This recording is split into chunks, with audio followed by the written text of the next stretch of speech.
ಮಧುಗಿರಿ ತಾಲೂಕಿನ ಶಿವನಗೆರೆಯಲ್ಲಿ ಕುಂಚಿಟಿಗ ಓನಮ್ಮನವರು ಕುಲಗೋತ್ರದ ಸಮಾಜದಿಂದ ಎಸ್ಎಸ್ಎಲ್ಸಿ ಉತ್ತೀರ್ಣರಾದ ಮಕ್ಕಳ ಸಾಧನಾ ಪದ ಕಾರ್ಯಕ್ರಮದಲ್ಲಿ ಯಲೆರಾಂಪುರ ಕುಂಚಿಟಿಗ ಮಹಾಸಂಸ್ಥಾನ ಮಠದ ಪೀಠಾಧ್ಯಕ್ಷ ಡಾಕ್ಟರ್ ಶ್ರೀ ಹನುಮಂತನಾಥ ಸ್ವಾಮೀಜಿ ಭಾಗವಹಿಸಿ ಮಾತನಾಡಿ, ಕಾಣದ ಕೈಗಳು ಕುಂಚಿಟಿಗರನ್ನ ಕೇಂದ್ರ ಒಬಿಸಿ ಪಟ್ಟಿಗೆ ಸೇರಿಸುವುದನ್ನು ತಡೆಯುತ್ತಿದ್ದು, ಅದು ಜಾರಿಯಾದರೆ 100ರಲ್ಲಿ 10 ಜನ ಐಎಎಸ್ ಐಪಿಎಸ್ ಅಧಿಕಾರಿಗಳು ನಮ್ಮವರು ಇರುತ್ತಾರೆ. ಅಂತಹ ಪ್ರತಿಭಾವಂತರು ನಮ್ಮ ಸಮಾಜದಲ್ಲಿದ್ದಾರೆ. ನಾನು ಈ ಹೊನ್ನೇಶ್ವರ ಸ್ವಾಮಿ ಸನ್ನಿಧಿಯಲ್ಲಿ ಮಾತು ಕೊಡುತ್ತಿದ್ದೇನೆ. ನನ್ನ ಉಸಿರು ಇರೋದರೊಳಗೆ ಈ ಸಮಾಜವನ್ನ ಕೇಂದ್ರ ಒಬಿಸಿ ಪಟ್ಟಿಗೆ ಸೇರಿಸಿಯೇ ದೇವರ ಸನ್ನಿಧಿಗೆ ಸೇರುತ್ತೇನೆ ಎಂದು ಭಾವುಕರಾದರು. ಒಂದು ಗಾದೆ ಹೇಳ್ತೀನಿ, ಮಕ್ಕಳಿಗೆ ಬೈಕ್ ಕೊಡಬೇಡಿ, ಸ್ವಾಮಿಗಳಿಗೆ ಮೈಕ್ ಕೊಡಬೇಡಿ ಅಲ್ಲ. ತುಂಬಾ ನಗ್ತಾ ಇರ್ತಾರೆ. ಇವತ್ತು ಮಕ್ಕಳಿಗೆ ಬೈಕ್ ಕೊಟ್ರೆ ಮೈಲೇಜ್ ಗೊತ್ತಾಗೋದಿಲ್ಲ, ಸ್ವಾಮೀಜಿಯವ್ರಿಗೆ ಮೈಕ್ ಕೊಟ್ರೆ ಟೈಮ್ ಗೊತ್ತಾಗಲ್ಲ. ಮುಂಚೆ ಮಾತನಾಡ್ತಿದ್ದೆ, ಈಗ ಸಮಯಕ್ಕೆ ಬಹಳ ಮಹತ್ವನ ಕೊಡುವಂಥದ್ದು. ನಮಗಿನ್ನೇನೊಂದು 5-10 ವರ್ಷ ಬದುಕ್ಬೋದು. ನಾವೆಲ್ಲ ಜಾಸ್ತಿ ಬದುಕ್ತೀವ? ಇವೆಲ್ಲ ಬದುಕ್ತೀರ. ನಾನು ಅಂದ್ಕೊಂಡು 5-10 ವರ್ಷ ಅಂತ ನಾನು ಅಂದ್ಕೊಂಡಿದ್ದೀನಿ. 100 ವರ್ಷದ ಕೆಲಸವನ್ನ ನಾವು ಮಾಡಬೇಕಾಗಿದೆ. ಇವತ್ತು ಕಾಂತರೆಡ್ಡಿ ಅವ್ರು ಮಾತಾಡ್ತಾ ಹೇಳ್ತಾ ಇದ್ರು, ಓನಮ್ನವ್ರಿಗೂ ಕುಂಚಿಟಿಗಳಿಗೂ ರೆಡ್ಡಿಗಳಿಗೆ ಏನು ಸಂಬಂಧ ಅಂತ. ಬಹುಶಃ ಎಲ್ಲ ವರ್ಗದವರನ್ನ, 12 ಕೈವಾಡಸ್ಥರನ್ನ, ಎಲ್ಲ ಜಾತಿಯನ್ನ ಪ್ರೀತಿಸುವಂತ ಏಕೈಕ ಜಾತಿ ಕುಂಚಿಟಿಗ ಜಾತಿ ಅನ್ನುವಂಥದ್ದನ್ನ ಅರ್ಥವನ್ನು ಮಾಡ್ತಾರೆ. ನಮ್ಮ 48 ಕುಲಗಳ ಹಿಸ್ಟ್ರಿಯನ್ನ ನೋಡಿದಾಗ, ಇತಿಹಾಸವನ್ನು ನೋಡಿದಾಗ, ಆ ದೇವಸ್ಥಾನದ ಅರ್ಚಕರಿಂದ ಹಿಡಿದು ದೇವಸ್ಥಾನಕ್ಕೆ ನಾನು ಬರ್ತಾ ವಾದ್ಯ ಒಬ್ರು ಮಾಡ್ಕೊಂಡು ಬಂದ್ರು, ನಮ್ಮ ಮಡಿಯನ್ನು ಹಾಕೊಂಡು ಒಬ್ರು ಬಂದ್ರು. ನಮ್ಮ ದೇವ್ರ ಆಚೆಗೆ ಬರಬೇಕು ಅಂದ್ರೆ 12 ಜನ ಕೈವಾಡಸ್ತ್ರಿದ್ರಷ್ಟು ನಮ್ಮ ದೇವ್ರು ಬರೋದು. ನಮ್ದು ಯಾವುದು DJ ಸೌಂಡ್ ಆರ್ಕೆಸ್ಟ್ರಕ್ಕೆ ನಮ್ಮ ದೇವರುಗಳು ಆಚೆಗೆ ಬರೋದಿಲ್ಲ. ಇವು ತಲತಲಾಂತರವಾಗಿ ಮನೆತನಗಳನ್ನು ಪಡ್ಕೊಂಡು ಬಂದಿದ್ದು. ಇವತ್ತು ಒನಮ್ನವ್ರ ಕುಲದಲ್ಲೂ ಬಂಡಿ, ಕಟ್ಟೆ ಮನೆ, ಅಮಾವಾಸ್ಯೆ ಮನೆ, ಬುಡಕಟ್ಟು ಜಗಳ ಇದೆ. ಎಲ್ಲ ಕುಲದಲ್ಲೂ ಜಗಳ ಇದಾವೆ, ದೊಡ್ಡದಲ್ಲ ಅದು. ಕೆಲವು ದೇವರುಗಳು, ತರಕಾರಿ ದೇವರುಗಳಲ್ಲಿ ಸ್ವಲ್ಪ ಗಲಾಟೆ ಕಡಿಮೆ ಇರ್ತದೆ, ಕೆಂಪು ತರಕಾರಿ ದೇವರು ಸ್ವಲ್ಪ ಗಲಾಟೆ ಜಾಸ್ತಿ ಇರ್ತದೆ. ಈಗ ಎಳ್ನೀರು ಸೌಲಭ್ಯ ಜಾಸ್ತಿ ಇರ್ತದೆ. ನಮ್ಮಲ್ಲಿ ಬರೀ ಬಿಸ್ಲೇರಿ ಬಿಟ್ರೆ ಬೇರೆ ದೇವರಿಗೆ ಕೊಡೋದಿಲ್ಲ. ಸೊ ಹಾಗಾಗಿ ಇಲ್ಲಿ ನಾನತ್ವವನ್ನು ಬಿಡಬೇಕು. ನಾನು ದೊಡ್ಡವನು, ನಾನು ಸಣ್ಣವನು ಅನ್ನೋದನ್ನ ಬಿಟ್ಟು ನಾವೆಲ್ಲರೂ ಒಂದೇ ಅಂತ ಭಾವನೆ ಬಂದ್ಬಿಟ್ರೆ ಯಾವ ಜಗಳ ಅನ್ನೋದ್ರೆ ಯಾವ ಗಲಾಟೆನ ಆಗ್ಲಿಕ್ಕೆ ಸಾಧ್ಯ ಇಲ್ಲ. ಬೇಸಿಕಲಿ ನಮ್ಮಪ್ಪ ಪೂಜಾರಿ, ನನಗೆ ಪಟ್ಟ ಕಟ್ಟಬೇಕು ಅಂತೇಳಿ ನಮ್ಮಲ್ಲಿ ಕುಂಚಿಟಿಗಳೊಂದು ಸಂಪ್ರದಾಯ ಇದೆ. ಮನೆಗಿರೇ ಮಗನಿಗೆ ಪಟ್ಟ ಕಟ್ಟಬೇಕು. ಮದುವೆಗೆ ಮುಂಚೆ ಎಲ್ಲ ಭಕ್ತರು ಅಣ್ತಂದರೆ ಸೇರಿ ಒಡವೆ, ವಸ್ತ್ರ, ಕಾರು, ಬಂಗಾರ ಕೊಟ್ಟು ಪೂಜಾರಪ್ಪನ ಪಟ್ಟ ಮಾಡುವಂಥದ್ದು. ಜೊತೆಗೆ ಒಂದು ಪಟ್ಟದ ಅರೆಯನ್ನ ಕೂಡ ಮಾಡುವಂಥದ್ದು ನಮ್ಮ ಕುಂಚಿಟಿಗರಲ್ಲಿ ಸಂಪ್ರದಾಯ. ನಾನು 2ನೇ ಕ್ಲಾಸ್ ಓದ್ತಾ ಇದ್ದೆ, ತಗೊಂಡೋಗಿ ನನ್ನನ್ನು ಆದಿಚುಂಚನಗಿರಿಗೆ ಬಿಟ್ಟು ಚೆನ್ನಾಗಿ ಸಂಸ್ಕೃತ ಕಲ್ತ ಮೇಲೆ ಒಂದು ಪೂಜಾರಿ ಮಾಡೋಣ ಅಂತೇಳಿ ಓದ್ತಾ ಓದ್ತಾ ಓದ್ತಾ ಓದ್ತಾ ನಾನು ಆ ಗಲಾಟೆಗಳು ಪ್ರಾರಂಭ ಆಯಿತು. ನಮ್ಮಲ್ಲಿ 2 ಮನೆ, ಫಸ್ಟ್ ಕಳಶ ನಾನು ಹೊತ್ಕೋಬೇಕು, ಬಂಡಿ ನಂದು ಬರಬೇಕು, ನನ್ನ ಗಾಡಿ ಮುಂದೆ ಬರಬೇಕು ಅಂತ ಗಲಾಟೆ ಪ್ರಾರಂಭ ಆಗಿ ನಾನು 3ನೇ ಕ್ಲಾಸಲ್ಲಿ ಗಲಾಟೆ ಪ್ರಾರಂಭ ಆಯಿತು. ಸುಮಾರು 22 ಎಕರೆ ಜಮೀನು ನಮ್ದಿತ್ತು. ನಾನು ಮುಗಿಸಿ ಇನ್ನೊಂದು 6 ವರ್ಷ ಮುಗಿಯುತ್ತೆ ಅನ್ನೋದ್ರೊಳಗೆ 1.5 ಎಕರೆ ನಮ್ಮ ಜಮೀನು ಬಂತು. ನಮ್ಮ ಅಪ್ಪನ ಕೂರ್ಸ್ ಕೇಳಿದ್ರೆ ಏನಿದೆಲ್ಲ ಅಂತ ಹೇಳಿದ್ರೆ, ಲಾಯರ್ ಫೀಸ್ಗೆ ಮಾರಿ ಇನ್ನು 1.5 ಎಕರೆ ಇಕ್ಕಿದ್ದೀನಿ, ಇನ್ನೇನಾರು ಅವರು ನಮ್ಮ ಕಡೆ ವಾದಕ್ಕೆ ಬರಲಿಲ್ಲ ಅಂದ್ರೆ ಅದು 1.5 ಎಕರೆ ಹೋಗುತ್ತೆ ಅಂದಾಗ ನಿರ್ಧಾರ ಮಾಡಿದೆ, ನಾನು ಇನ್ನು ಮನೆ ಕಡೆಗೆ ಹೋಗೋದು ಸೂಕ್ತ ಅಲ್ಲ ಅಂತೇಳಿ ನಾನು ಈ ವೃತ್ತಿಯನ್ನು ಆಯ್ಕೆ ಮಾಡಿಕೊಂಡೆ. ಹಾಗಂತೇಳಿ ಆಸ್ತಿ ಇಲ್ಲ ಅಂತ ನಾನು ಸನ್ಯಾಸಿ ಆಗಲಿಲ್ಲ. ಈ ಸಮಾಜದ ಅನೇಕ ಭಾವನೆಗಳನ್ನು ನಾವು ಬೀರಿಸುವಂತ ಕೆಲಸ ಆಗ್ಬೇಕು. ನಾನು ದೊಡ್ಡ ಕ್ರಿಮಿನಲ್ ಲಾಯರ್ ಆಗಬೇಕು ಅಂತ ಆಸೆ ಪಟ್ಟಿದ್ದೆ. ಯಾಕೆ? ನಮ್ಮೂರು ದೇವಸ್ಥಾನ ರಕ್ಷಣೆ ಮಾಡಬೇಕು ಅಂತ. ಸ್ವಲ್ಪ ದಿನ ಆದ್ಮೇಲೆ ಗೊತ್ತಾಯ್ತು ನಾನು ಒಬ್ಬ ಒಳ್ಳೆ ಮೇಷ್ಟ್ರ್ ಆಗಬೇಕು ಅಂತ ಗೊತ್ತಾಯ್ತು. ಆಮೇಲೆ ಅದನ್ನ ಕಳೆದ ಮೇಲೆ ಗೊತ್ತಾಯ್ತು, ನಮ್ಮ ಗುರುಗಳ ಎಲ್ಲ ಹಿಸ್ಟ್ರಿಯನ್ನ ನೋಡಿದಾಗ ನಾನು ಅದ್ವೈತ ವೇದಾಂತದಲ್ಲಿ MA ಮಾಡಿದೆ. ಶಂಕರಾಚಾರ್ಯರ ಬ್ರಹ್ಮಸೂತ್ರ, ಉಪನಿಷತ್ತು, ಭಗವದ್ಗೀತೆಗಳ ಅಧ್ಯಯನ ಮಾಡಿದಾಗ ನಾನು ಸನ್ಯಾಸಿ ಆಗಬೇಕು ಅಂತ ತೀರ್ಮಾನವನ್ನು ಮಾಡಿಕೊಂಡೆ. ಜಾತ್ರೆ ಮಾಡುವಂಥದ್ದು, ಪೂಜೆ ಮಾಡುವಂಥದ್ದಾಯಿತು. ಇವತ್ತು ನಮ್ಮ ಅಪ್ಪ ತೀರೋದ್ರು, ನಾನು ಸ್ವಾಮೀಜಿ ಆದೆ. ನನ್ನಿಂದ ಒಂದು ದೀಕ್ಷೆ ಪಟ್ಟ ಕಟ್ಟಬೇಕು ಅಂತ ಅವನು ಹೇಳ್ದ, ನಾನು ಮಟನ್ ತಿನ್ಬೇಕು, ನಾನು ಚಿಕನ್ ತಿನ್ಬೇಕು ಅಂತ. ನಮ್ಮಲ್ಲಿ ಕುಂಚಿಟಿಗರಲ್ಲಿ ಕೆಂಪದಂಟು ಕೂಡ ತಿಂತಾ ಇರಲಿಲ್ಲ. ಒನಮ್ನವ್ರು ನೆನ್ಪಿಟ್ಕೊಳ್ಳಿ, ನೀವು ಇತ್ತೀಚೆಗೆ ರೂಢಿ ಮಾಡ್ಕೊಂಡಿದ್ರೆ ನಿಮ್ಮ ತಾತ ಅವ್ರ ತಾತ ನೋಡಿಲ್ಲ. ನನ್ನ ಅಧ್ಯಯನದ ಪ್ರಕಾರ ಬಹುಶಃ ಕುಂಚಿಟಿಗರಿಗೆ 2450ಕ್ಕಿಂತ ವರ್ಷಗಳ ಅಧಿಕ ಇತಿಹಾಸ ಇರುವಂಥದ್ದು ಈ ಕುಂಚಿಟಿಗ ಸಮಾಜ. ಮೂಲ ನೀವ್ಯಾರು ಕರ್ನಾಟಕದವರೆಲ್ಲ, ಡೆಲ್ಲಿ, ತಮಿಳುನಾಡಿಂದ ಆಚೆ ಬಂದಂಥ, ಕಂಚಿಂದ ವಲಸೆ ಬಂದಂಥವ್ರು. ಯಾರ್ಯಾರ ಬಂಡಿಗಳು ಮುಂದೆ ಬರ್ತಿತ್ತು. ಈಗ ಯಾರಾದ್ರೂ ಒಬ್ಬ ರಾಜಕಾರಣಿ ಬಂದ್ರೆ, MLA MP ಬಂದ್ರೆ, ಅವರಿಂದ ಎಷ್ಟು ಕಾರ್ ಬರ್ತವೆ? ಒಂದು 40 ಬರ್ತವೆ. ನಮಗೇನು ಅಂಡರ್ಸ್ಟುಡ್ ಇವರೆಲ್ಲ ಆ ಪಕ್ಷದವರು, ಇವೆಲ್ಲ ಆ ವ್ಯಕ್ತಿಯವರು ಅಂತ. ಹಾಗೆ ನಮ್ಮ ಕುಂಚಿಟಿಗರು ವಲಸೆ ಬಂದ ಎಲ್ಲ ಬಂಡಿಗಳನ್ನು ಕಟ್ಕೊಂಡು ಬರ್ತಿದ್ರು, ಕಂಚಿನ ಬಂಡಿಗಳು ಇರ್ತಿತ್ತು. ಆ ಬಂಡಿ ಸೌಂಡ್ ಆಗುತ್ತೆ ಅಂತೇಳಿ ಆ ಬಂಡಿಗಳು ಅಲ್ಲಲ್ಲೇ ಬಿಸಾಕಿ ಬಂದು ಬೇರೆ ಬೇರೆ ಭಾಗದಲ್ಲಿ ಸಟ್ಲ್ ಆದ್ರು. ಇವತ್ತು 48 ಕುಲದ ಕುಂಚಿಟಿಗೂ ಕೂಡ ಕಟ್ಟೆ ಮನೆಗಳಿದಾವೆ, ಬಂಡಿ ಮನೆಗಳಿದಾವೆ, ಅಮಾವಾಸ್ಯ ಮನೆಗಳಿದೆ. ಎಲ್ಲಿವರೆಗೂ ನೆಲಮಂಗಲದ ಯಾಡಾಡುವಂಥದ್ದು. ಇವತ್ತೇ ನೀವು ಆಂಧ್ರದಲ್ಲಿ ಪೆನುಗೊಂಡೆಯಲ್ಲಿ ಕಿಯಾ ಫ್ಯಾಕ್ಟ್ರಿನ ನೋಡ್ತಾ ಇದ್ರಿ, ಅದು 400 ಎಕರೆ ಒಟ್ಟಿಗೆರೆ ವೀರನಾಗಮ್ಮನಿಗೆ ಅವತ್ತಿಗೆ ನಿಜಾಮರ ದಾನವನ್ನು ಕೊಟ್ಟಿದ್ದನ್ನುವಂಥದ್ದನ್ನ ಅರ್ಥವನ್ನ ಮಾಡ್ಕೋಬೇಕಾಗ್ತದೆ. ಇವತ್ತು ಮಧುಗಿರಿ ಸಂಘವನ್ನು ಕೂಡ ನಿಜಾಮರ ಕಾಲದಲ್ಲಿ ದಾನ ಬಂದಂಥದ್ದು. ಇವತ್ತು ಈ ಸಮುದಾಯಕ್ಕೆ ತನ್ನದ ಇತಿಹಾಸ ಇದೆ. ಆ ಇತಿಹಾಸವನ್ನ ಸೃಷ್ಟಿ ಮಾಡುವಂಥದ್ದು ಬರವಣಿಗೆಗಳು ಇವತ್ತು ನಮ್ಮ ಸಮಾಜದ ಮಕ್ಕಳು ಮಾಡಬೇಕಾಗ್ತದೆ. ಇವತ್ತು ತುಂಬಾ ಜನ ಪತ್ರ ಬರೀತಾರೆ, ನನಗೆ ಮೆಸೇಜ್ ಮಾಡ್ತಾರೆ, ಹುಡುಕೊಂಡು ಬರ್ತಾರೆ, ಸ್ವಾಮೀಜಿ ಕುಂಚಿಟಿಗರಲ್ಲಿ ಹೆಣ್ಣು ಸಿಗ್ತಾ ಇಲ್ಲ ಅಂತ ಹೇಳಿ. ಇದೆಲ್ಲ ಕಷ್ಟ ನೀವು ಅನುಭವಿಸಿದ್ದೀರಿ. ಹೆಣ್ಣುಗಳು ತುಂಬಾ ಇದಾವೆ. ನಾನು ತುಂಬಾ ಶಾಲೆಗೆ ಭೇಟಿ ಕೊಡ್ತೇನೆ, ತುಂಬಾ ಬೇರೆ ಬೇರೆ ಶಾಲೆಗೆ ಹೋದಾಗ 100ರಲ್ಲಿ 70 ಮಕ್ಕಳು ಹೆಣ್ಮಕ್ಳಿದ್ರೆ 30 ಗಂಡು ಮಕ್ಕಳೇ. ಇನ್ನೊಂದು 5-10 ವರ್ಷ ಕಳೆದ್ರೆ 5 ಮದುವೆ ಆಗ್ಬೋದು ಒಬ್ಬೊಬ್ರು. 5 ವರ್ಷ ಕಳೆದ್ರೆ ಪರಿಸ್ಥಿತಿ ಏನಾಗಿದೆ, ಎಲ್ಲ ಹೆಣ್ಣು ಮಕ್ಕಳು 3, 4, 5 ಡಿಗ್ರಿಗಳನ್ನು ಮಾಡಿದ್ದಾರೆ. ಮದುವೆ ಆಗ ಹುಡುಗನ ಕೇಳಿ ಏನು ಓದಿದೆ ಅಂದ್ರೆ ಸೆಕೆಂಡ್ PUC, ITI, ಡಿಪ್ಲೊಮಾ, 1 ಹೋಗಿದೆ 2 ಬಂದಿದೆ ಅಂತಾನೆ. ಯಾರು ಮದುವೆ ಆಗ್ತಾರೆ? ಇದ್ರ ಜೊತೆಗೆ ಹೆಣ್ಮಕ್ಳು ಮತ್ತೆ ಹೆಣ್ಮಕ್ಳು ಅಂತಂತ ತಂದೆ ತಾಯಿ ನೀವೇನು ಬಹಳ ಬುದ್ಧಿವಂತರು ಅಂತ ಏನಲ್ಲ. ನಿಮ್ಮ ಮಕ್ಕಳಿಗೆ ತಲೆಗೆ ತುಂಬಿದ್ದೀರಿ. ಮಕ್ಕಳು ನನಗೆ ಹಿರೇದೊಡ್ಡವಾಡಿ ಅಂತ ಮಠದ ಪಕ್ಕದಲ್ಲಿ ಒಂದಿದೆ, ಒಂದು ಹುಡುಗಿ ಬಂತು, ಒಂದು ಹುಡುಗ ಕೂಡಿ ಇಂಜಿನಿಯರಿಂಗ್ ಮಾಡಿದೆ ಅಂತ. 5 ಜನ ಇದಾರಮ್ಮ ತೋರಿಸ್ತೀನಿ ಅಂದಾಗ ಆ ಹುಡುಗಿ ಹೇಳಿದ್ರು, ರಾಹು ಕೇತು ಇರಬಾರ್ದು ಸ್ವಾಮೀಜಿ, ಹಾಗಾದ್ರೆ ನಾನು ಮದುವೆ ಆಗ್ತೀನಿ ಅಂತ.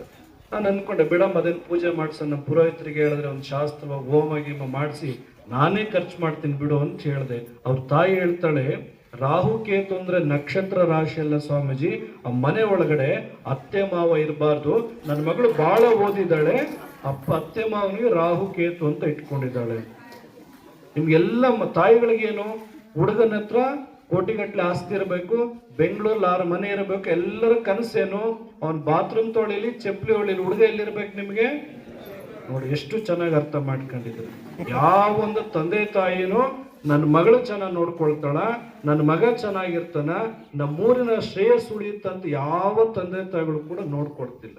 ಎಲ್ಲರೂ ಮಾತಾಡ್ತಿದ್ರು, ಯಾರನ್ನ ಮಾತನಾಡಿಸಿ 2ನೇ ಕ್ಲಾಸ್ ಹುಡುಗನ ಮಾತಾಡಿಸಿದ್ರು ಡಾಕ್ಟ್ರು, ಇಂಜಿನಿಯರು, IAS. ಇವ್ ತಲೆ ಒಳಗೆ ಬಿಟ್ರೆ ನಿಮ್ 3 ಏನೂ ಇಲ್ಲ. ಇವತ್ತು ಡಾಕ್ಟ್ರಿಂದ ಏನೂ ಆಗ್ತಿಲ್ಲ, ಆಗ್ತಾ ಇದೆಯಾ? ಇಂಜಿನಿಯರ್ ಇಂದ ಏನೂ ಆಗ್ತಿಲ್ಲ, IAS ಇಂದ ಏನೂ ಆಗ್ತಿಲ್ಲ. ಇವತ್ತು IAS ಪಾಸ್ ಮಾಡಿದವರಿಗೆಲ್ಲ ಯಾವುದೋ ಜಿಲ್ಲೆ ಸಿಗುತ್ತೆ ಅಂತ ಏನಲ್ಲ, KS ಪಾಸ್ ಮಾಡಿದವರಿಗೆಲ್ಲ ಒಳ್ಳೆ ಆಫೀಸ್ ಸಿಗುತ್ತೆ ಅಂತ ಏನಲ್ಲ. ಇವತ್ತು ನೀವು ಜನರ ಮಧ್ಯದಲ್ಲಿ ಸರ್ವಿಸ್ ಮಾಡಬೇಕು ಅಂತ ಹೇಳಿದ್ರೆ ಒಬ್ಬರ ತಲೆ ಹೊಡೆದು ನೀವು ಸರ್ವಿಸ್ ಮಾಡ್ಲಿಕ್ಕೆ ಬರ್ಬೇಕೆ ಬಿಟ್ರೆ, ನಾನು ಗೋಲ್ಡ್ ಮೆಡಲ್ಲು, ನಮ್ಮಪ್ಪ ರೈತ, ನನ್ನ ಬಡವ, ಕಷ್ಟಪಟ್ಟು ಓದಿದ್ದೀನಿ ಅಂತ ಯಾರು ನಿಮಗೆ ತಂದು ತಟ್ಟೆ ಮುಂದಕ್ಕೆ ಅಧಿಕಾರವನ್ನು ಕೊಡ್ಲಿಕ್ಕೆ ಸಾಧ್ಯ ಇಲ್ಲ. ಇವತ್ತು ಸಂಘ ಬೇಕು, ಹೋರಾಟ ಬೇಕು, ಶಕ್ತಿ ಬೇಕು. ಬಹುತೇಕ ಇವತ್ತು ಪ್ರತಿಭಾ ಪುರಸ್ಕಾರವನ್ನು ಪಡೆಯುವಂತ ಎಲ್ಲ 100 ಸ್ಟೂಡೆಂಟ್ ವಿದ್ಯಾರ್ಥಿಗಳಿದ್ದೀರಿ.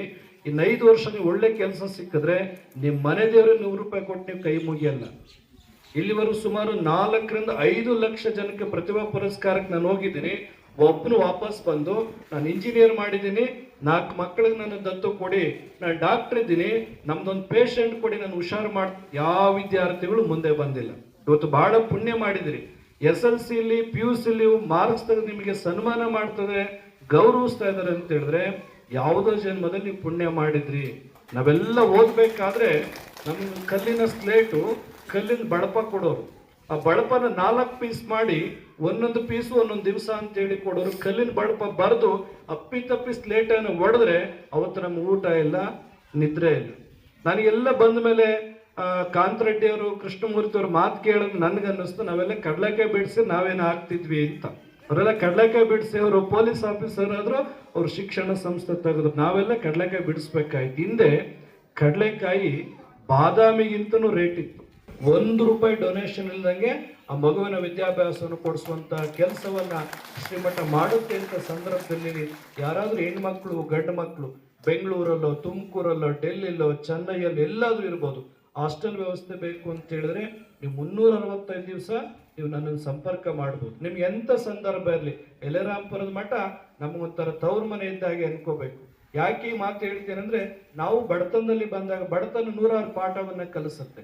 ನಾನೇನು SLC-ನೋ 3ನೇ ಕ್ಲಾಸು ಫೇಲ್ ಆಗಿ ನಾನು ಸ್ವಾಮೀಜಿ ಆದವನಲ್ಲ. ನಾನು ಸಂಸ್ಕೃತ ಗೋಲ್ಡ್ ಮೆಡಲ್, ನಾನು 3 ಡಿಗ್ರಿಗಳನ್ನು ಮಾಡಿದ್ದೀನಿ. ಇವತ್ತು ರಾಜ್ಯ ಸರ್ಕಾರ ಸಂಸ್ಕೃತ ವಿಶ್ವವಿದ್ಯಾನಿಲಯಕ್ಕೆ, ಸಂಸ್ಕೃತ ಅಂದ್ರೆ ಬ್ರಾಹ್ಮಣರ ಭಾಷೆ ಅಂತೀವಿ ನಾವು, ನಾನೊಬ್ಬ ಶೂದ್ರನಾಗಿ ಒಬ್ಬ ರೈತಾಪಿ ಕುಟುಂಬದವನಾಗಿ ಇವತ್ತು ಸಂಸ್ಕೃತವನ್ನು ಅಧ್ಯಯನ ಮಾಡಿ ಕರ್ನಾಟಕ ರಾಜ್ಯದ ಸಂಸ್ಕೃತ ವಿಶ್ವವಿದ್ಯಾನಿಲಯಕ್ಕೆ ಸಿಂಡಿಕೇಟ್ ಮೆಂಬರ್ ನಾನು ಮಾಡಿದ್ದಾರೆ ಅಂತ ಹೇಳಿದ್ರೆ ನನಗೊಂದು ಚಾಲೆಂಜ್ ಇತ್ತು. ಯಾರು ನಮ್ಮನ್ನು ತುಳಿತಾ ಇದ್ದಾರೆ, ಎಲ್ಲಿ ಕಳ್ಕೊಂಡಿದೀವಿ ಅದನ್ನು ನಾವು ಪಡಿಬೇಕು ಅನ್ನುವಂಥದ್ದು ನನಗೊಂದು ಗುರಿ ಇದೆ. ನಾನು ಒಂದು ಡ್ರೀಮ್ ಇಟ್ಕೊಂಡಿದ್ದೀನಿ. ನಾನು ಏನೇನು ಕನಸು ಕಂಡಿದ್ದೀನೋ ಎಲ್ಲವನ್ನು ಕೂಡ ನನಸು ಮಾಡ್ಕೊಳ್ತಾ ಬರ್ತಾ ಇದ್ದೀನಿ. ಇವತ್ತು ಶಿಕ್ಷಣ ಜ್ಞಾನ ಸಾಧಕನ ಸೊತ್ತಾಗಬೇಕು.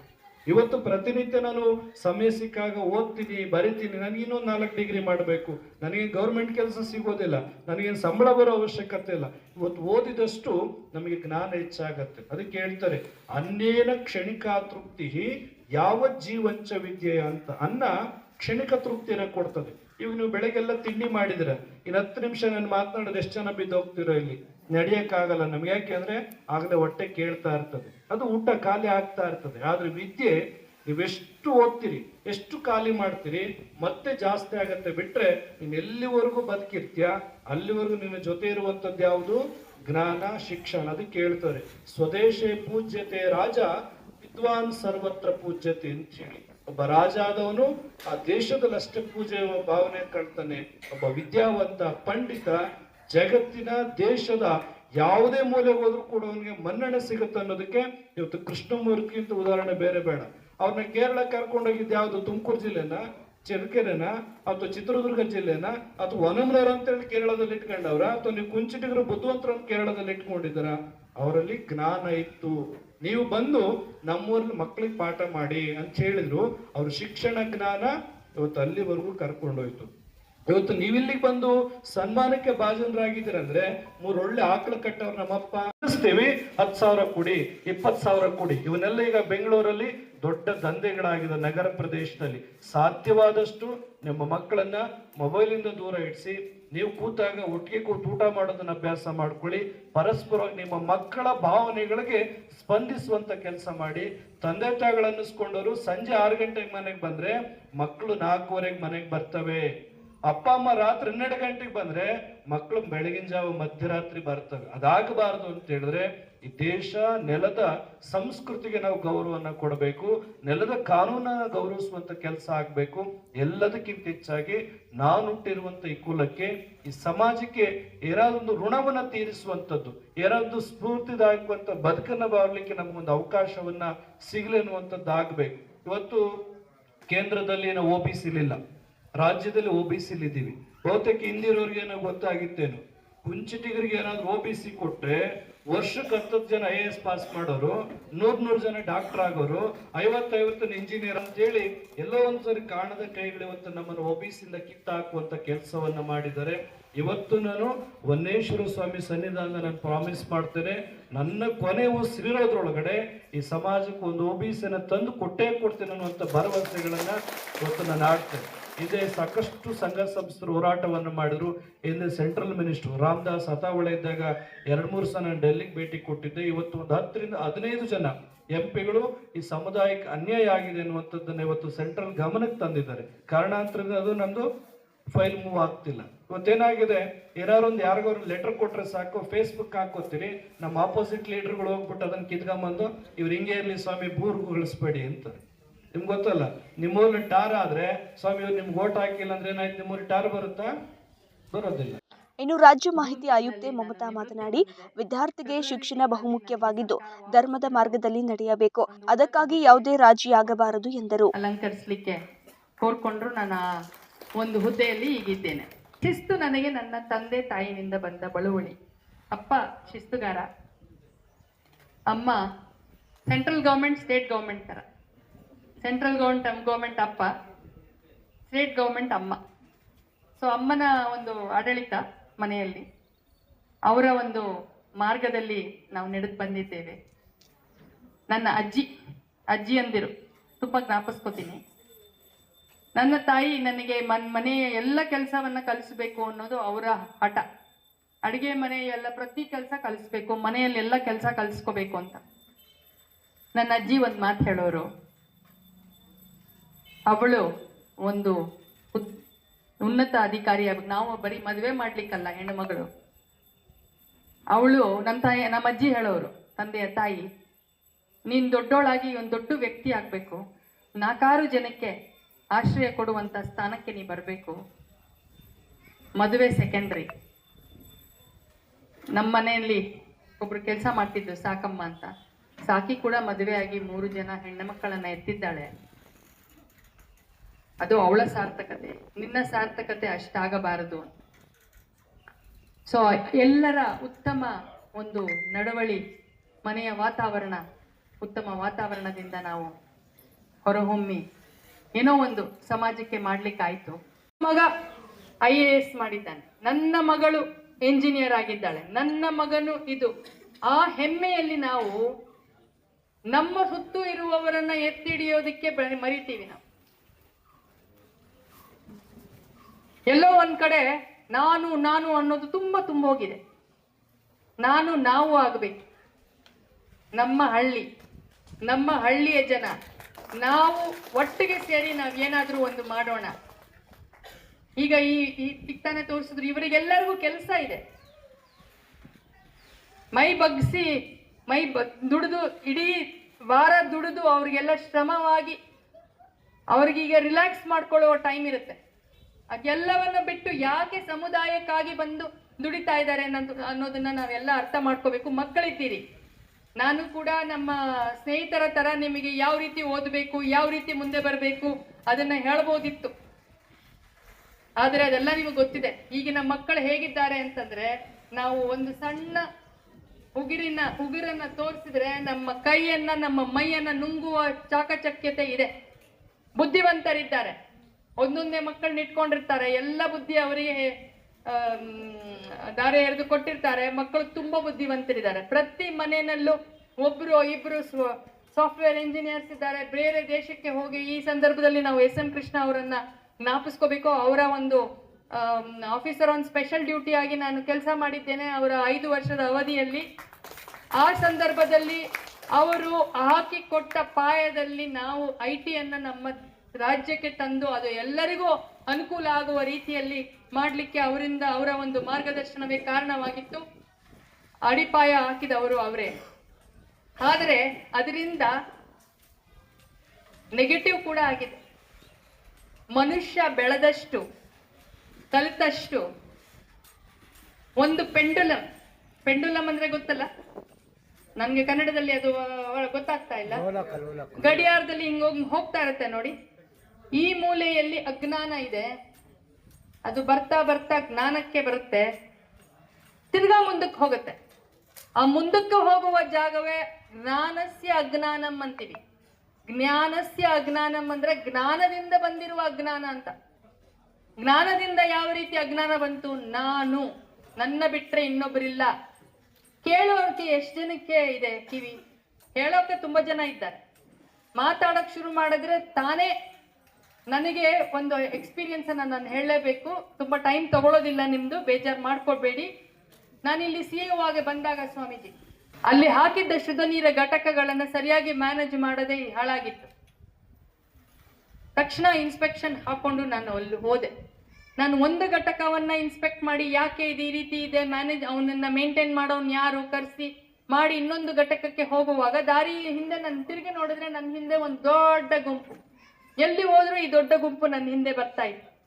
ಸರಿ, ಈ ಗುಂಪಿನಲ್ಲಿ ಒಂದಷ್ಟು ಜನ ತುಂಬಾ ಜನ ಯಂಗ್ಸ್ಟರ್ಸ್ ಇದ್ರು. ಬೈಕ್ ಹಾಕೊಂಡು ನನ್ನ ಗಾಡಿ ಹಿಂದೆನೆ ಓಡಾಡ್ತಾ ಇದ್ರು. ನಿಲ್ಲಿಸ್ದೆ. ಏನ್ರಪ್ಪ ನಿಮ್ ಕತೆ, ಯಾಕೆ ನನ್ನ ಹಿಂದೆ ಬರ್ತಾ ಇದ್ದೀರಿ? ಇದೇನು ಜಾತ್ರೆಯಾ ಅದು ಏನ್ ಕರಗ ಹೊರಟಿದೀನ? ಯಾಕೆ ನನ್ನ ಹಿಂದೆ ಬರ್ತಾ ಇದ್ದೀರಿ? ಇಲ್ಲ ಮೇಡಮ್, ನೋಡೋಣ ನೀವು ಏನ್ ಕೆಲಸ ಮಾಡ್ತಾ ಇದ್ದೀರಿ. ಆಯ್ತು, ತಮ್ಮ ಹೆಸರೇನು, ಏನ್ ಮಾಡ್ತಾ ಇದ್ದೀರಿ? ನಾನು ಲಾ ಓದ್ತಾ ಇದ್ದೀನಿ ಮೇಡಮ್ ತುಮಕೂರಿನಲ್ಲಿ.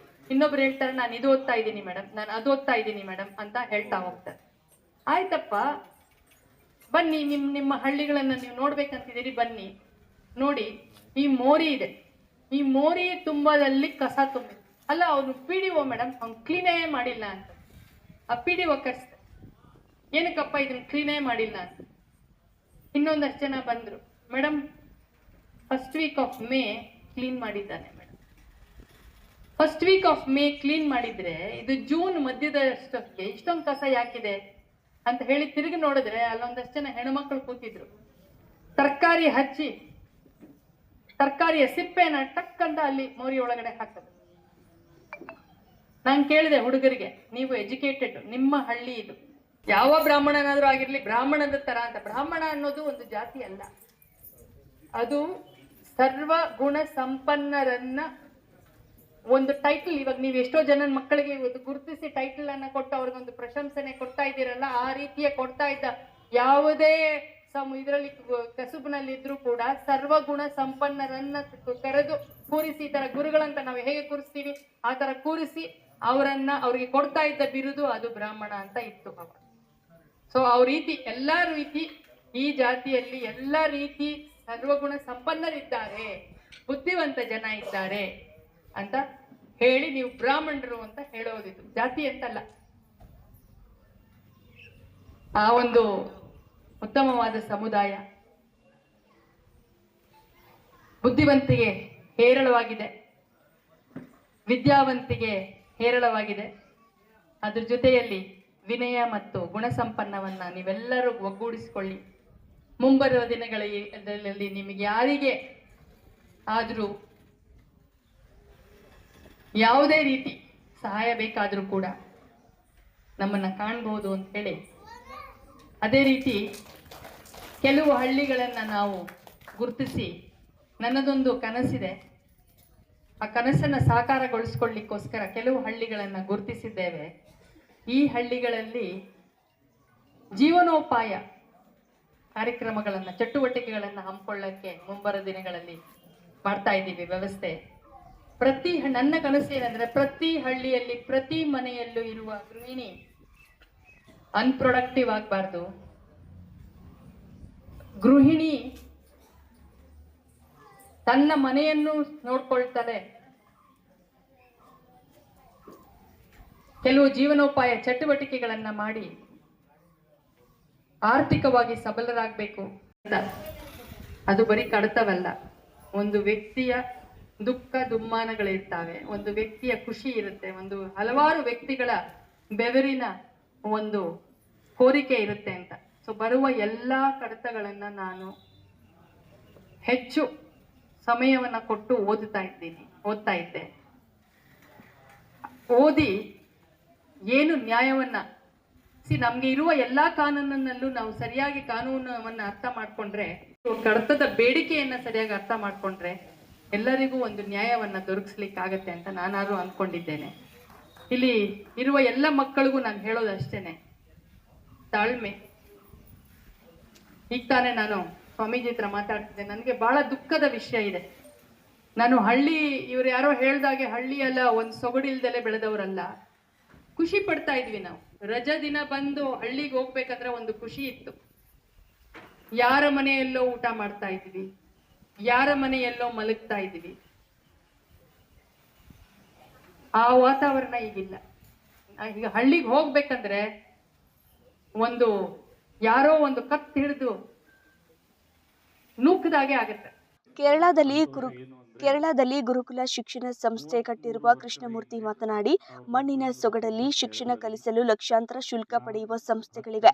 ಆದರೆ ಇದುವರೆಗೂ ಸಾಧನೆ ಮಾಡಿರುವ ವ್ಯಕ್ತಿಗಳಲ್ಲಿ ಗ್ರಾಮೀಣ ಭಾಗದ ಮಕ್ಕಳ ಸಂಖ್ಯೆಯೇ ಹೆಚ್ಚು. ಹಾಗಾಗಿ ನೀವು ಕೂಡ ಕೀಳರಿಮೆ ಬಿಟ್ಟು ಏಕಾಗ್ರತೆಯಿಂದ ಶಿಕ್ಷಣ ಪಡೆಯಬೇಕು ಎಂದರು. ಅವತ್ತು ಒಂದು ಸನ್ಮಾನ ಜೊತೆಗೆ ಒಂದು ಪುಸ್ತಕವನ್ನು ನನಗೆ ಕೊಟ್ಟಿದ್ರು. ಆ ಪುಸ್ತಕದ ಹೆಸರು ವಿವೇಕಾನಂದ ಜೀವನ ಚರಿತ್ರೆ ಅಂತ. ಅದು ಅಲ್ಲಿ ಸಿಕ್ಕಿದ್ರಿಂದ, ಆ ಪುಸ್ತಕ ನನಗೆ ಅಲ್ಲಿ ಅವರು ಕೊಟ್ಟಿದ್ರಿಂದ ಅದನ್ನ ನಾನು 5-6 ಬಾರಿ ಓದಿದೆ.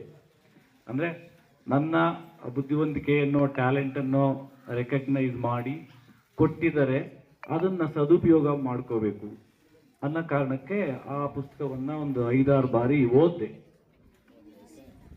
ಅದರ ಪ್ರಭಾವ ಡೆಫಿನೆಟ್ಲಿ ಅಷ್ಟೋ ಇಷ್ಟೋ ಆಗಿದೆ. 33 ವರ್ಷ ಆದ್ಮೇಲೆ ಬೇರೆ ಬೇರೆ ಕಡೆಯಲ್ಲಿ ನಾನು ಈ ತರ ಪ್ರೋಗ್ರಾಮ್ಗಳಲ್ಲಿ ಭಾಗವಹಿಸಿದ್ದೀನಿ.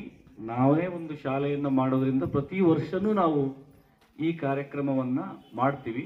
ಬಟ್ ಇಲ್ಲಿ ಒಂದು ವಿಶೇಷ ಏನು ಅಂದ್ರೆ, ನನ್ನ ರಕ್ತ ಇದೆಲ್ಲ ನಮ್ಮ ಬಂಧು, ನಮ್ಮ ಬಳಗ, ನಮ್ಮ ಬೆವರು, ನಮ್ಮ ಭಾಷೆ, ನಮ್ಮ ಅಣ್ತಮ್ಮ ಬಹಳ ಸಂತೋಷದ್ದು. ನಾವು ಎಲ್ಲಿ ಏನೇ ಆದ್ರೂ ಮನೆಯಲ್ಲಿ ಮೆಚ್ಚಿಸ್ಕೊಳ್ಳೋದಿದೆಯಲ್ಲ, ಅದು ಬಹಳ ದೊಡ್ಡ ವಿಚಾರ.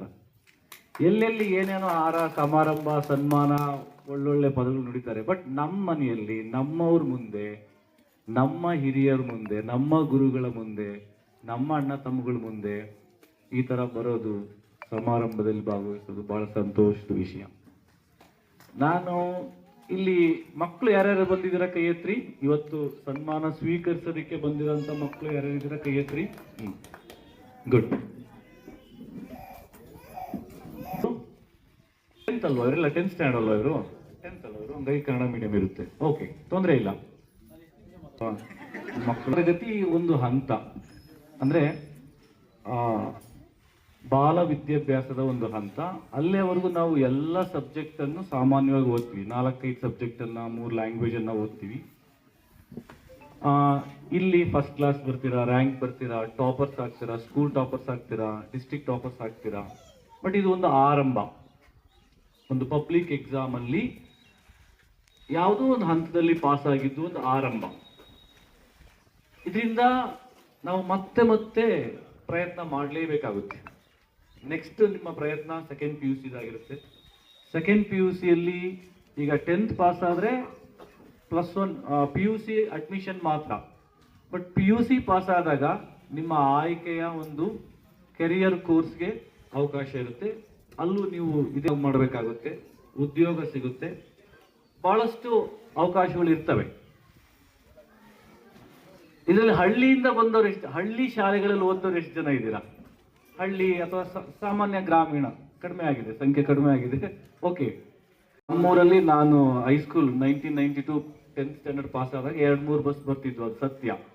ನಾವು ಸಿಟಿ ಕಂಡಿದ್ದೆ, ಟೌನ್ ಕಂಡಿದ್ದೆ ಕಡಿಮೆ. ಯಾವತ್ತೋ 6 ತಿಂಗಳಿಗೆ ಒಂದ್ಸರಿ ಕಡಲೆಕಾಯಿ ಬೆಳೆ ಆದಾಗ ಎಲ್ಲರೂ ಗಾಡಿ ಹತ್ಕೊಂಡು ಹೋಗಿ 2-3 ಪಿಕ್ಚರ್ ಒಂದೇ ದಿವಸದಲ್ಲಿ ನೋಡ್ಕೊಂಡು ಬರ್ತಿದ್ವಿ. ಅಂತ ಸೀನ್ ಇತ್ತು, ಅದು ಚೆನ್ನಾಗಿತ್ತು.